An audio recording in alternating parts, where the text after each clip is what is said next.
செக்காரப்பட்டியில் அருள்மிகு பாலதண்டாயுதபாணி கோவில் கும்பாபிஷேக விழாவையொட்டி தீர்த்தக்குடம், பால்குடம் மற்றும் முளைப்பாலிகை ஊர்வலம் இன்று நடந்தது. தர்மபுரி அருகே செக்காரப்பட்டி கிராமத்தில் எழுந்தருளி உள்ள அருள்மிகு பாலதண்டாயுதபாணி திருக்கோவில் திருப்பணி பல லட்சம் மதிப்பீட்டில் மேற்கொள்ளப்பட்டு இதன் கும்பாபிஷேக விழா கடந்த 12ஆம் தேதி பக்தர்களுக்கு கங்கணம் கட்டி விழா கொடியேற்றத்துடன் துவங்கியது. 13ஆம் தேதி திருவிளக்கு பூஜை வழிபாடு, புனித நீர் வழிபாடு மற்றும் முதற்கால யாகசாலை பூஜைகள் நடந்தது.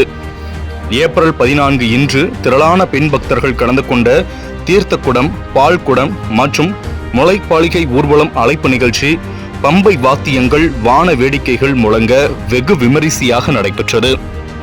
இந்த ஊர்வலமானது ஏரிக்கோடி விநாயகர் கோவிலில் துவங்கி ஊரின் முக்கிய வீதிகள் வழியாக சென்று கும்பாபிஷேகம் நடைபெற்று கோவிலை வந்தடைந்தது.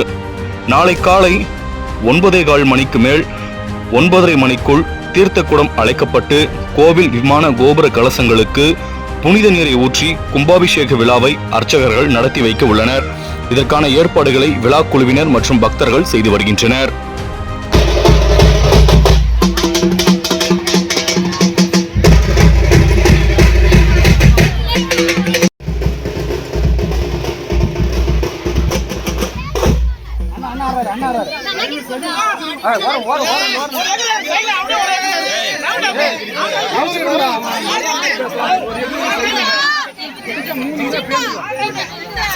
Kita